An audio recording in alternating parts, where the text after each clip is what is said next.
Kunjabihari.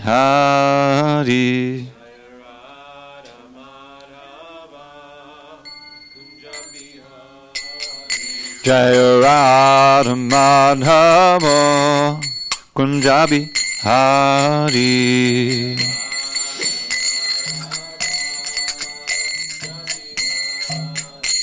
Gopi Janavallabha Girivardhari.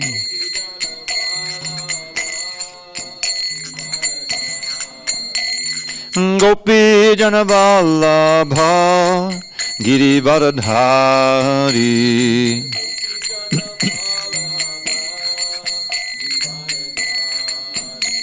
Yashodanandana Braja Janaranjana.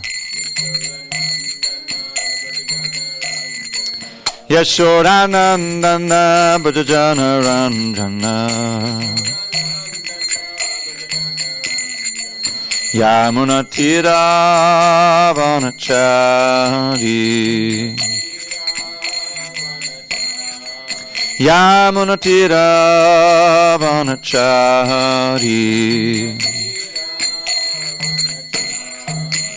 Jaya Radha Madhava Kunjabihari.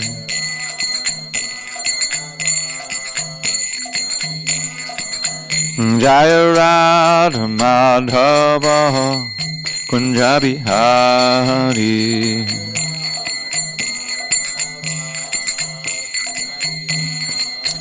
Jaya Radha Madhava Kunjabihari.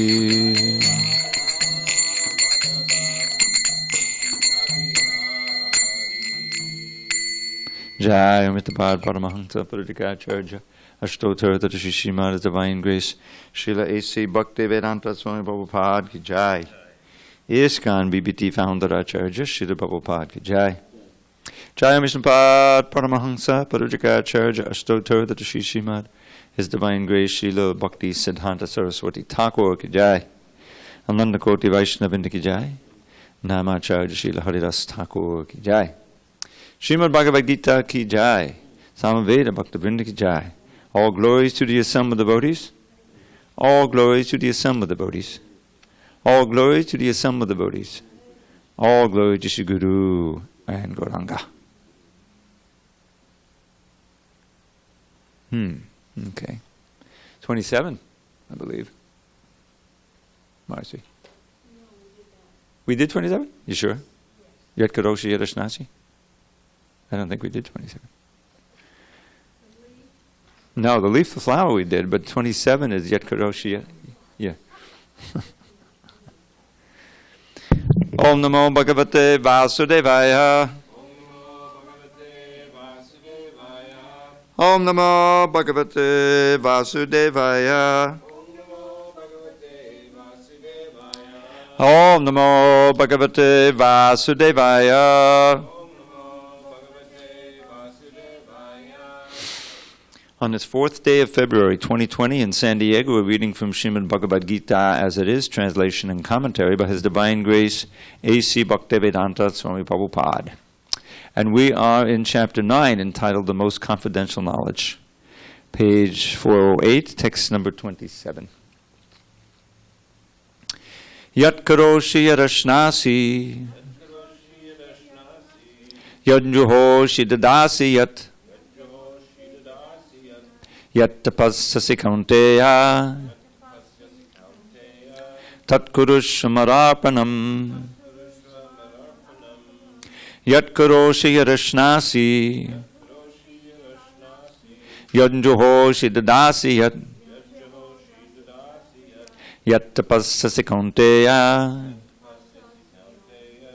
Tat kurush mararpanam Yat karoshi yarashnasi Yad juhoshi dadasi yat Yat tapassasi kaunteya Tat kurushva mararpanam. Arya Siddhanta Prabhu. Yat karoshi yarashnasi Yat Johosi Dadasi Yat 408. Yat Tapasyasi Kaunteya Tat Kurusva Marapadam Yat Karoshi Yadashnasi Jat Johosi Dadasi Yat Yat Tapasyasi Kaunteya Tat Kurusva Marapanam. Gopal, Govinda, do you want to do it? Yat Karoshi Yadashnasi Yat Johoshi Dadasi Yat Yat Kapasyasi Kaunteya. Kanai, you want to try?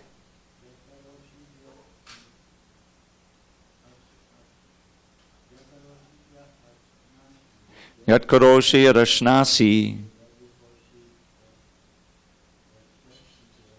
Yat Johoshi Dadasi Yat Yat Tapasyasi Kaunteya Tat Kurusva Mararpanam. Jessica? No. Yat Karoshi Yadashnasi Yat Johosi Dadasi Yat Yat Tapasyasi Kaunteya Kurusva Mararpanam. Word by words. Yat, whatever. Karoshi, you do. Yat, whatever. Ashnasi, you eat. Yat, whatever. Johoshi, you offer. Dadasi, you give away. Yat, whatever. Yat, whatever. Tapasyasi, austerities you perform. Kaunteya, O son of Kunti, tat that Kurusva, do mat unto me, arpanam, as an offering.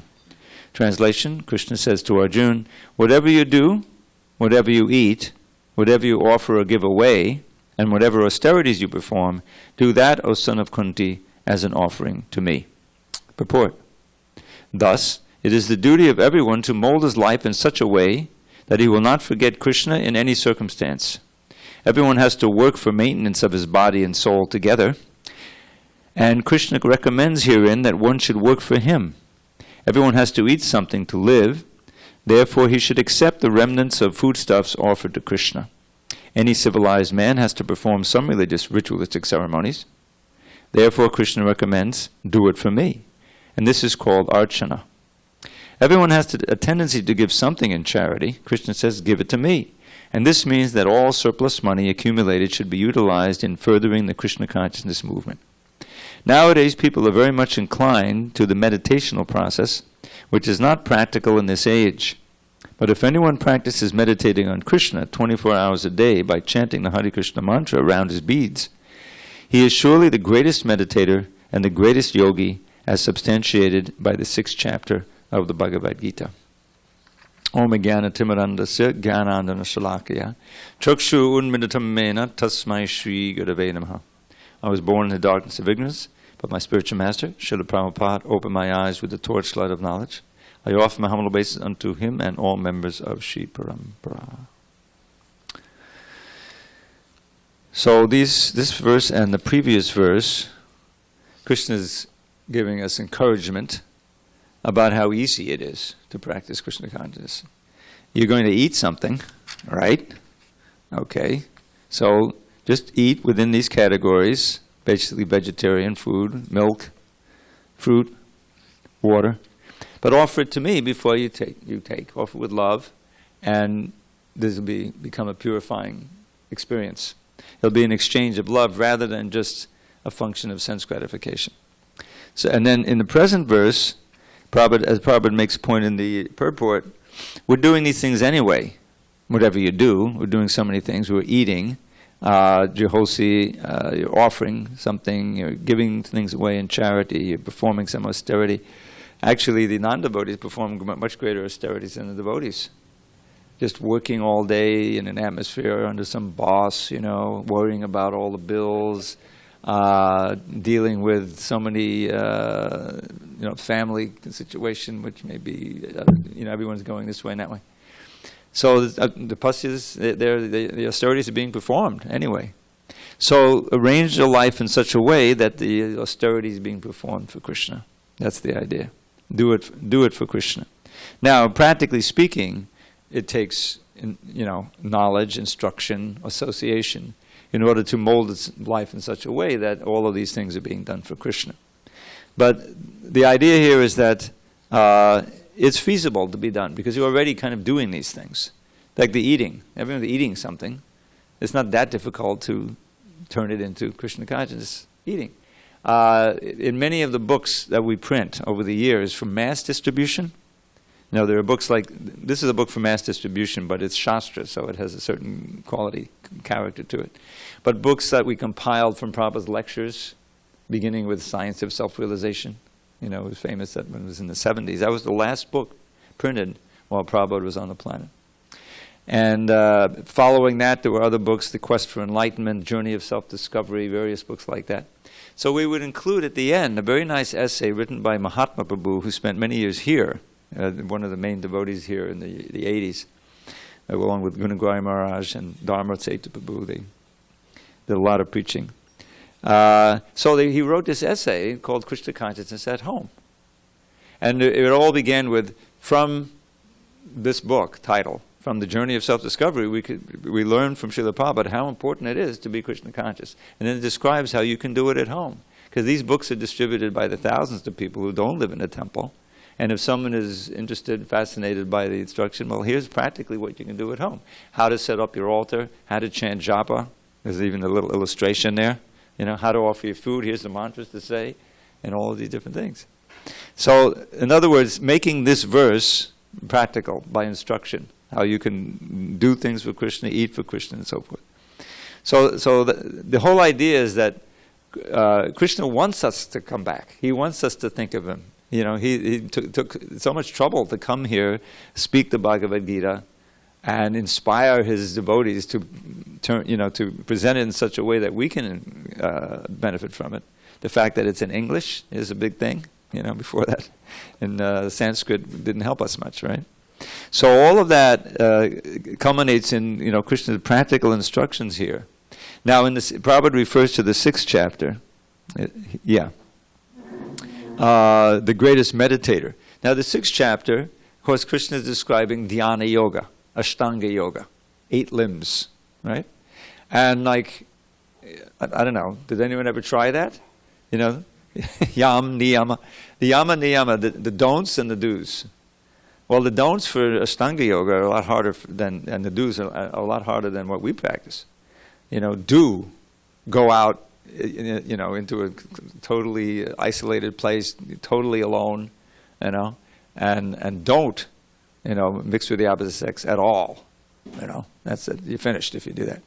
And, just if you actually study what the actual yogis do, there's a handful, relatively speaking, real minute, who are practicing it seriously, orthodox. They're still there in the Himalayas. There's a few of them. But it's not practical. It wasn't practical for Arjuna. It's certainly not practical for us on a mass scale. But then Krishna says in the end of that book, be a yogi. You have to be a yogi. So how are we going to be yogis if all the yoga we can practice is Ashtanga yoga? Even karma yoga, there are so many difficulties, more than in bhakti yoga and jnana yoga. And so this is part of this middle 6 chapters of the Bhagavad Gita. Prabhupada mentions, I think, in the end of the 12th chapter, how this is the heart of the Bhagavad Gita, the practical instruction. It culminates in the chapter called Bhakti Yoga, in the 12th chapter, but here, 9th chapter is also all about Bhakti Yoga. He's demolished, if we're listening and have faith, the whole idea of worshipping the demigods instead of him, right? We know if you chant Hare Krishna, you should know how to avoid the offenses, right? So the second offense is to consider the names of the demigods, such as Lord Shiva or Lord Brahma, to be equal to or independent of the holy name of Lord Vishnu. That means that there's 2 different things there. I forget the Sanskrit now, but the word diya bindam is in there. Now Sanskrit sometimes, because of what's called sandhi rules, sandhi means where 2 things meet. And in this case, in the grammar, it means where the one word Sanskrit meets another word. So there's a change in the spelling, all facilitating the pronunciation. But it also can sometimes make it ambiguous what the intended meaning is. So here's the idea. Speaking of the name of Vishnu versus the names of all the other demigods. Diya Binnam. Now you can divide it as Diya space Binnam, in which case it means having the conception that they're separate. Binna means separate. Or it can mean Diya Abinnam. You don't know from that. You know a little Sanskrit. When you see it, it could be either one. So it can mean two opposite things there. Abinna means not separate, the same. So in this case, that's why the equal to or independent of. Equal to or independent. So equal to means diya abinnam. There's no difference. You can chant any name. It's just to help you concentrate. This is the idea of the impersonalists. You need some image, you need some form. So, all right, you like Surya, you concentrate on Surya. He's a nice picture, a little bit. Shiva, that's popular. You can do that, So that's impersonalism. That means, well, Krishna is nothing special, he's a very attractive feature. If you need that, you can do it, But the ultimate thing is to have no form, just emerge into Brahman. This is an impersonal idea.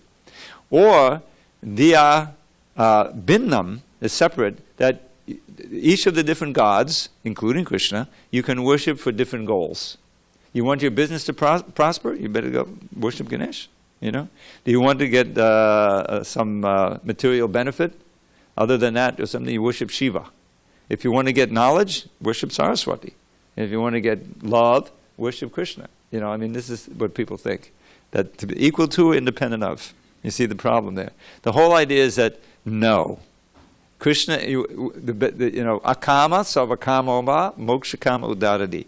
There's a wonderful passage in the second canto where Shukadeva Goswami is speaking to Maharaj Parikshit, and he's giving a whole list. It's almost like a shopping list. If you want to have a beautiful wife, worship Uma. If you want to have health, worship Surya. If you want to have strong senses, worship Indra. Goes on and on down the list, right? You remember that? And then, the Bhagavatam is all purely about Krishna worship. So what is this passage doing? Because at the end, he has this verse. Akama savakamo va mokshakama hudaradi tivrena bhakti yogena yajeta purusham param.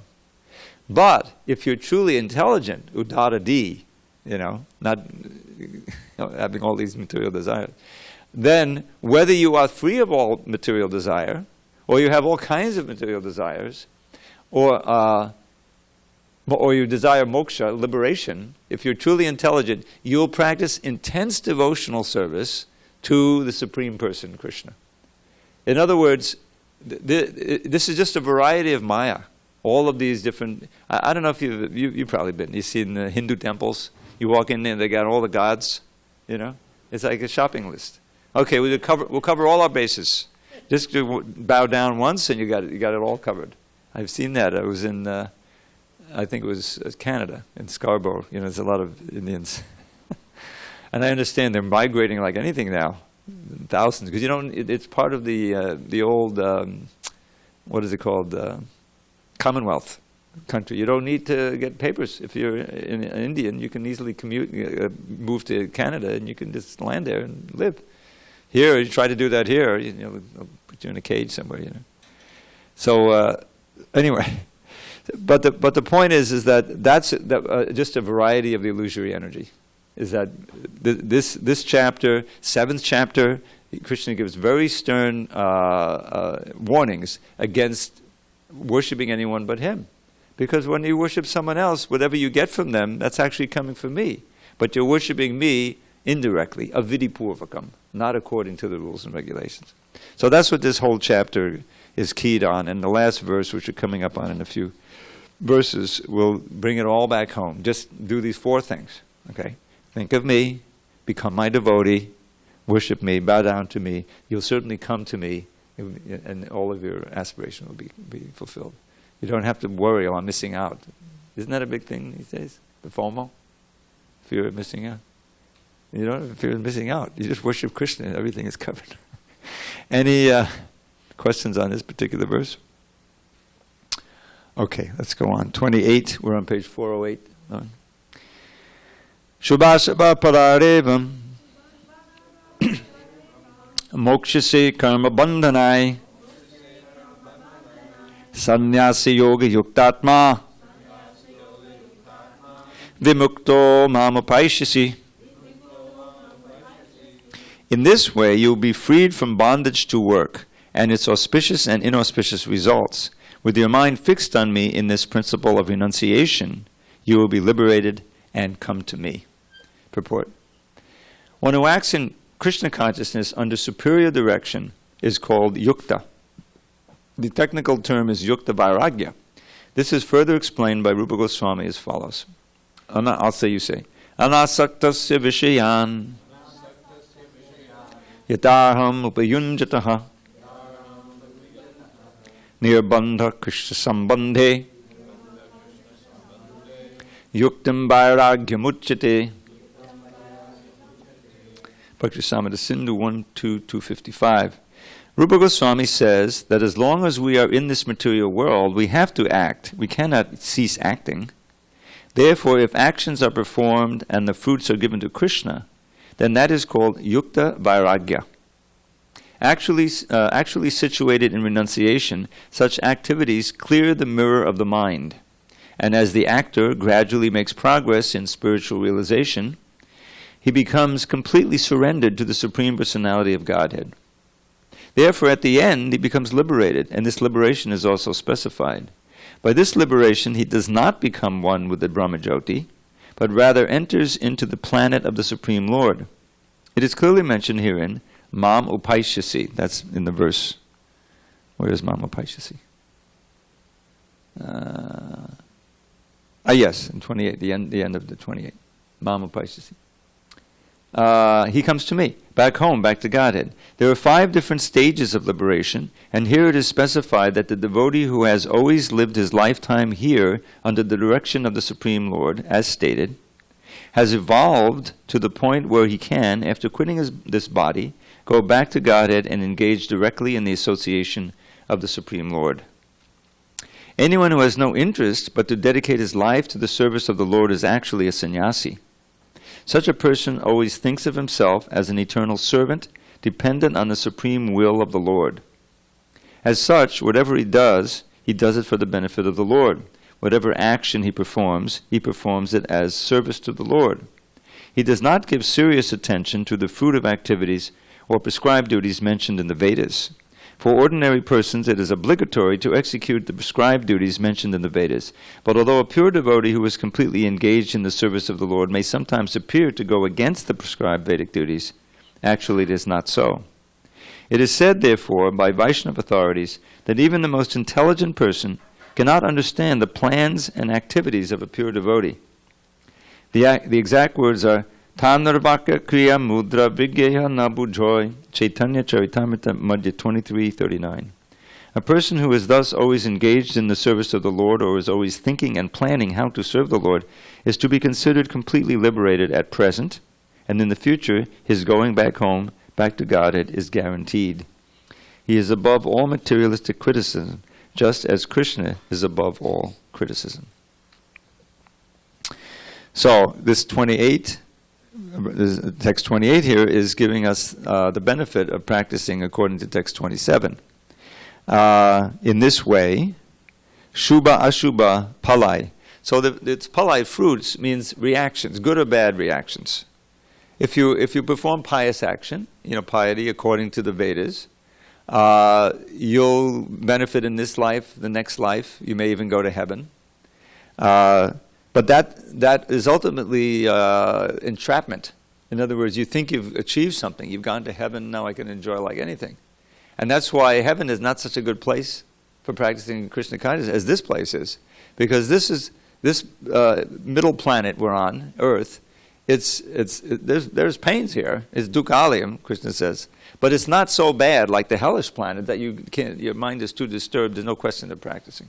And in the heavenly planets, it's so nice that you don't have the impetus to practice. Why should I perform austerity? I worked so hard to get here. I perform all these, you know what I mean? In other words, it's too nice up there, and it's too horrific down there. But here, we get plenty of reminders of how bad it is. But here we are, quietly sitting in the temple, we have space, mental space, in order to actually practice. So Prabhupada says this is the best place for Krishna consciousness. It even, especially now, when we're in the era of Lord Chaitanya. This is a very special Kali Yuga. Let's just consider how fortunate we are. Every so often, I used to do a circumambulation going all the way, because we couldn't get through the gate here for a while. And so I had to walk around, and I would walk by this little, what we call bodega in New York, where they'd have the lottery, figures in the window. They want you to come in, And they've changed it now. Oh, it's up to like 100 million, 200 million, like that. And trying to bring you in, right? So that's like the dream of the heavenly planets, Oh, if I get that lottery money, then I can forget it. I'll just quit my job. That's the first thing I'll do. And but it's fool's gold. They've done studies. The people who win the lottery are more unhappy than the people who don't play the lottery, even the people who lose the lottery. Because suddenly, you're just an ordinary Joe. Maybe you have a job, maybe you don't. So but you're more or less living month to month, and suddenly you've got $100 million, or 50, or even $5 million, and you have no idea what to do with it. And you have all these people coming out of the woodwork asking you for a loan, right? Cousins, once removed, friends from 100 years ago. And so what to do, So people don't know, they're not used to having money, so they misinvested, they get cheated, So. But anyway, that's what material life is like. It's allurement with some promise, and then the promise is always broken because of the nature of time.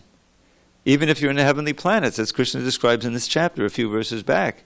Tetam bhuktva swargalokam vishalam. Vishalam means vast, broad and deep enjoyment. Tetam bhuktva, swargaloka means on heaven. Vishalam, after enjoying. Chine punye, when your pious credits are used up. Because you've gone there because you've done all these sacrifices and you've prayed and you've sacrificed it.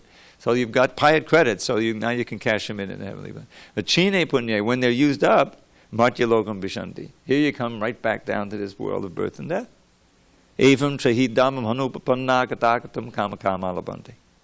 So by doing this, following the Karmakanda section in the three Vedas, his Trividya, evam trahi dharmam anupapanna gatagatam, you're going and you're coming.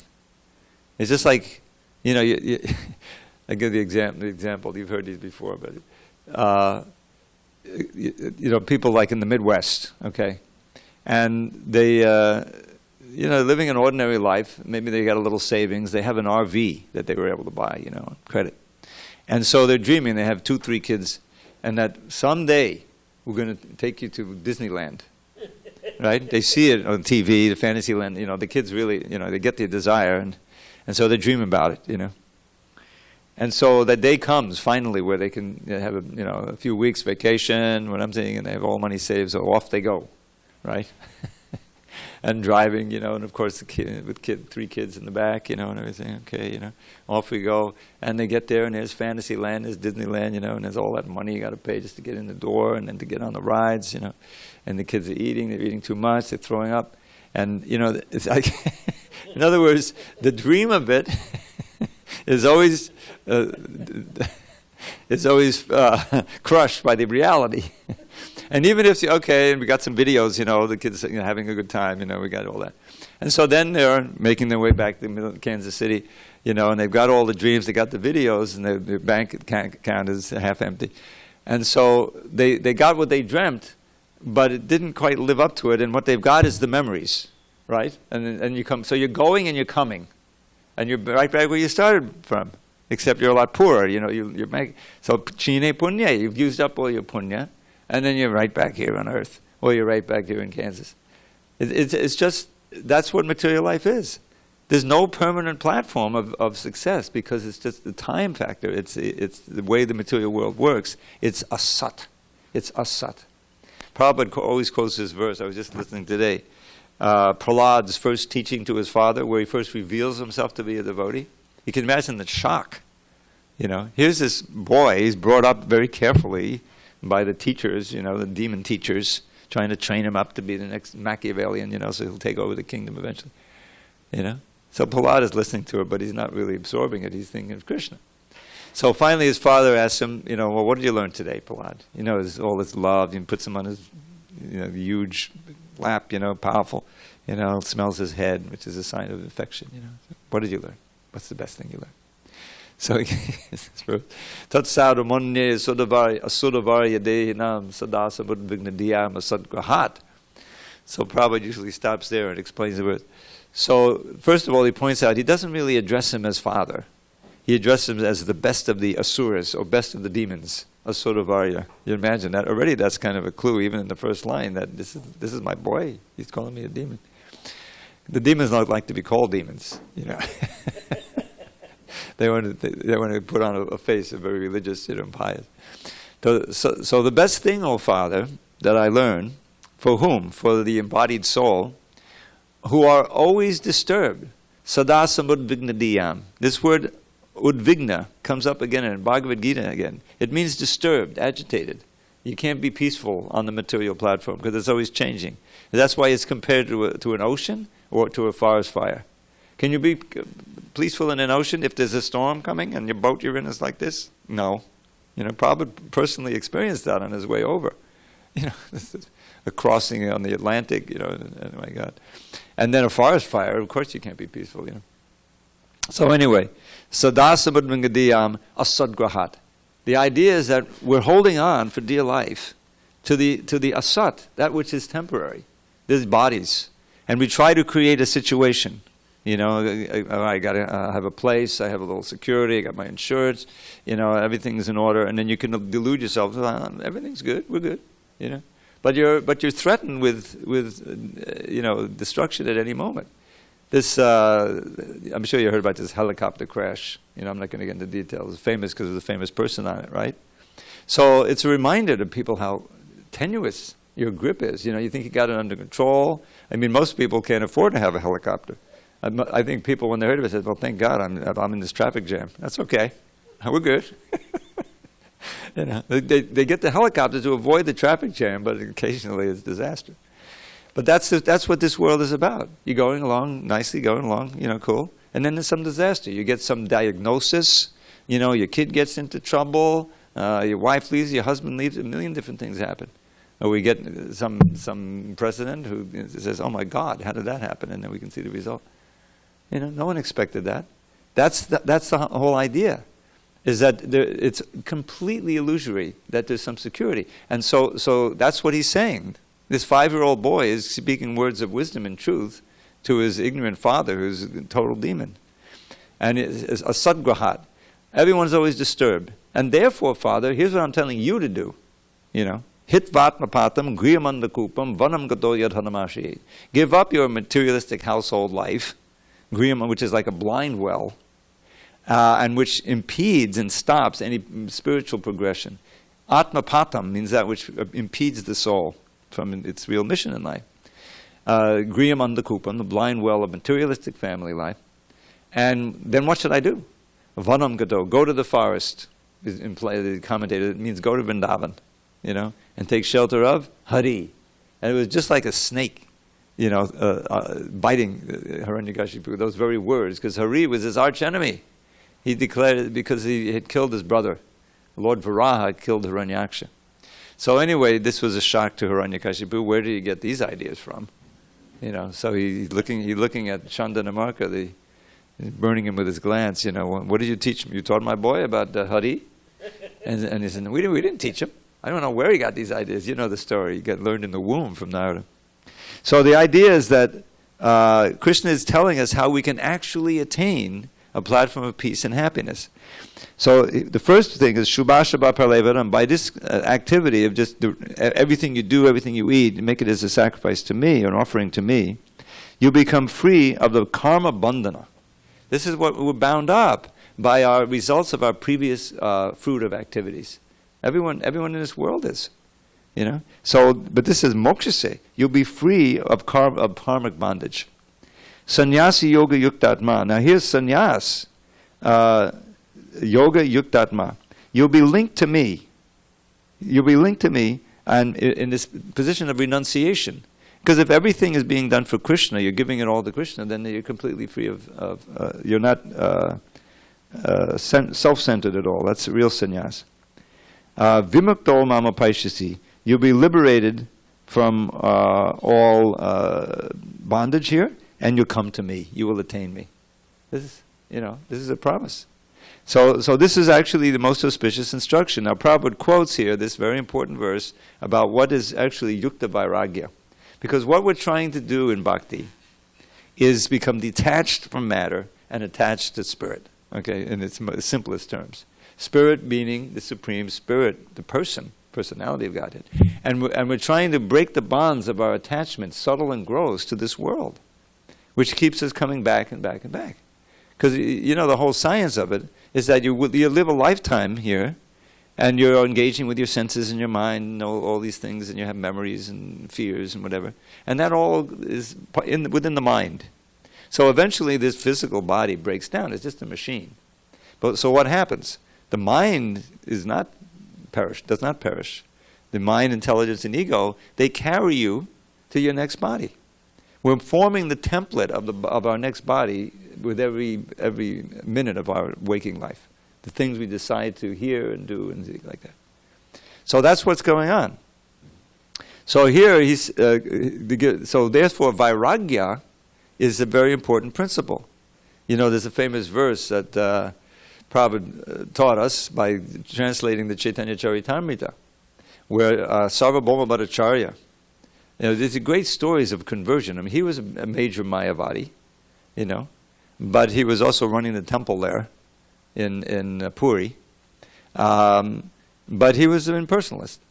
And when he saw Lord Chaitanya, he wanted to train him up and get him initiated in a better sampradaya, But he was very affectionate toward Lord Chaitanya. He's only like 24 years old. And here he's this, incredible sannyasi. He says, how is he going to keep sannyasi? He's so beautiful, He has to be part of a better sampradaya. So he speaks to him. Lord Chaitanya agrees to hear from him about Vedanta Sutra, So this is illustration. Lord Chaitanya is rolling his eyes.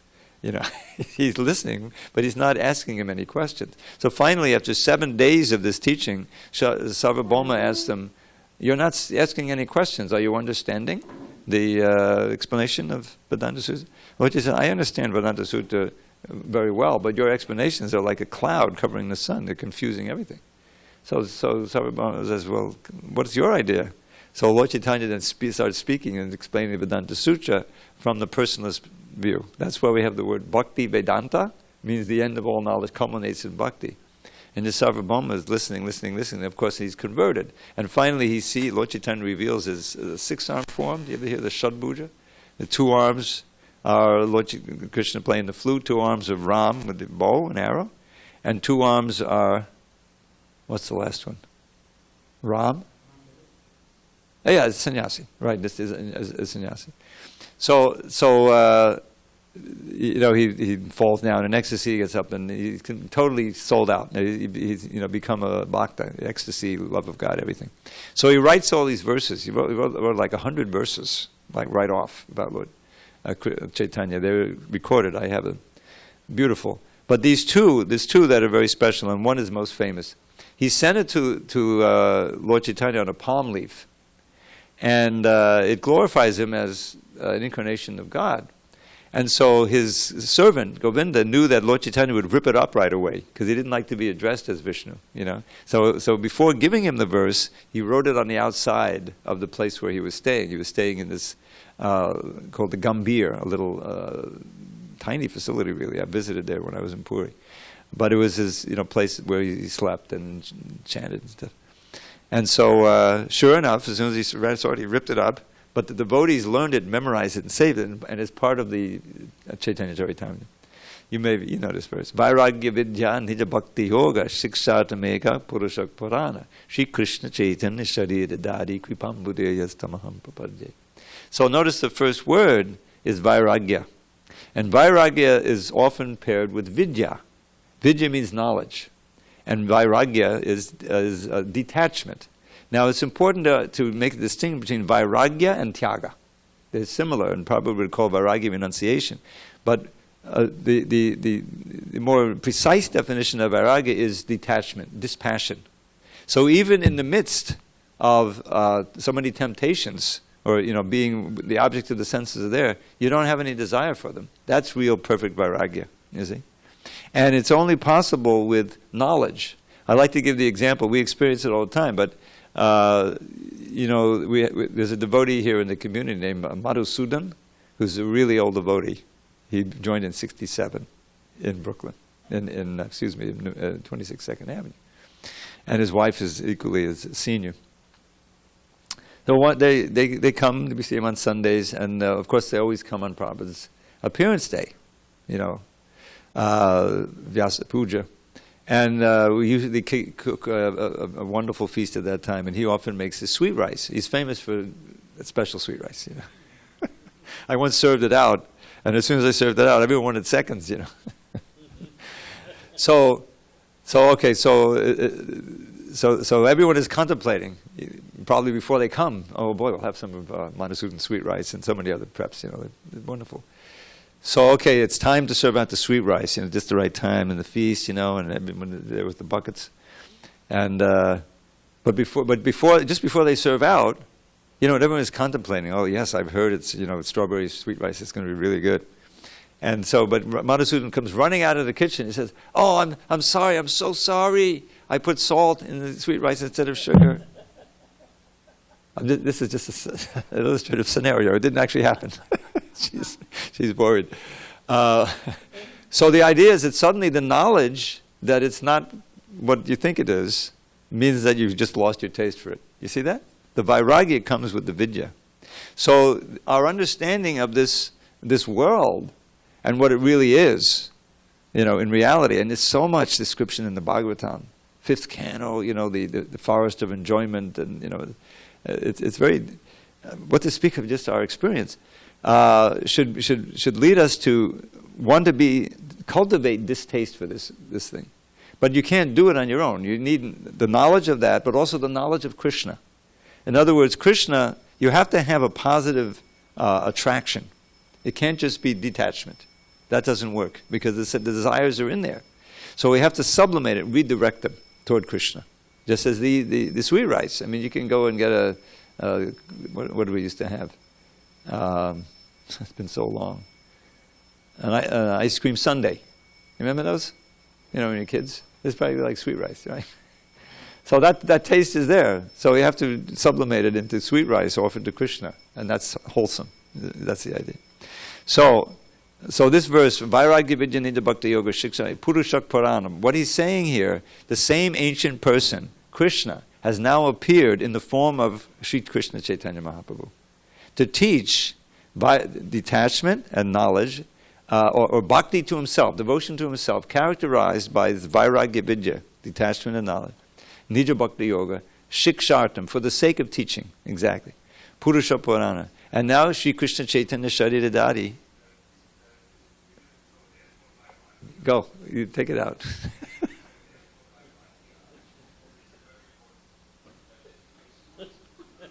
Hare Krishna, Krishna Krishna, Hare Hare. I've done it like a doppelganger. He's got the. Okay, where was I? So, Sri Krishna says, Shadi Dadadi Kripam Budhir. He's an ocean of mercy. Yes, Tamaham Prabhati, I surrender unto him. This is that same Sarvabhauma Bhattacharya who was thinking that Lord Chaitanya was, an inexperienced sannyasi. He was going to. So it's a beautiful verse, just defining who Lord Chaitanya is. So now let's look at this verse here. Anasakta Sivishayan. This is a classic verse about what real Yukta Vairagya is. Yukta Vairagya means detachment in yoga. This is yoga Vairagya. It's not some artificial detachment, but it's wholesome. So he describes it. Anasakta Sivishayan. Vishayan are the objects of the senses. Without attachment to the object of the senses, yata hamapi yunjita, as appropriate, engaging them in the service of the Lord. Just like, the kitchen. I mean, all these foodstuffs, they're objects of attachment. He's making cookies every other day. He could just as easily work in a bakery, and then that would be material. But he's making the cookies for Krishna, so it's bhakti. So he's appropriately engaging these objects of the senses in Krishna's service. And therefore, nirbandha, you're not bound up to attachment to the object of the senses. Krishna sambandhe, you're bound up to Krishna. You're getting bound up to Krishna. You see the difference. This is the essence of bhakti. Yuktam vairagam uchate. This is called real yogic detachment. Now, it's paired with another verse, I think it's probably the next verse, showing polgu vairagya. Polgu means weak. It's not really substantial. And this is, the verse about that is, prapanchikriya buddhya harisambandhi vastunak mumukshabi parityago vairagyam polgu kachite. This is the vairagya of the impersonalists. So prapanchikriya buddhya means thinking those things that are directly related to Krishna are material. You know, the food that comes out, you know, we think, oh, it's prasadam, is it offered? You know, it's boga, I don't want to touch it, you know. Just like if you go in the back, if you walk, you know, we have this thing where you walk through, but the plate should be covered, you know, before they're taken on the altar, so that we can't lust after them. You know, because if you see something attractive, automatically you might want to eat it. So the plate should be covered. And then after it's offered, then you can serve it out and you can, you know, eat it. So, but the impersonalists say, oh, this is all material. Yeah, the deity is just a statue. Come on, you guys, you know it's made of marble, right? And then the food is just ordinary food. You know, you make some idea that, in other words, they blaspheme at every moment. You know, the people you don't want to hang out with. So the idea is that properly had to put Hari Sambandhi Vasana, even those things related to Hari, they think are material. Mumukshabi parityago. Here's the word tyaga. Remember I told you tyaga and vairagya. So mumukshabi, desiring liberation, not bhakti, desiring liberation, they give up everything, even those things related to Krishna. But their vairagya is very weak. Polga really means weak. And the proof is that they can't really stay on that platform. You can't stay on the platform of renouncing all, you know, connections with human beings or anyone, as it's all Maya, it's all Maya, it's all Maya. How is that going to be satisfying? You know, we're living beings. We want to have activities. And we want to have relationship. We have to have rasa. If we're not going to have rasa with Krishna, we have an artificial rasa here. It's disappointing, but at least it's human, right? But to try to suppress all that, it's completely artificial. And so eventually they come down again, and they engage in some materialistic welfare activities. If, you know, that's the good side. Otherwise they get a chance, oh, I'll go to America and make some money. I'll, you know, become a yogi. You know, I'll become a guru. I've seen it. So, but if you're actually serving Krishna, you're getting that taste, you can be naturally detached. And also your heart becomes soft, and you want to give it to others. It's natural, you know. And that's so the simplest devotee is in much better shape than the most experienced impersonalist. So let's see. So Prabhupada defines sannyasi here. See, sannyasi yoga yukta atma. Anyone who has no interest but to dedicate his life to the service of the Lord is actually a sannyasi. So, you know, I mean, there are devotees in this movement who've been quietly doing their serious service, like book distribution, for 40 years, 45 years. Brigupati Prabhu, Mother Nidra in Denver, this lady is a hero of the movement. She's going out and contacting people and distributing books. I don't know if she even gives class. I think she may give a class every so in Denver, you know. And she's, you know, way far advanced than any of the impersonalists.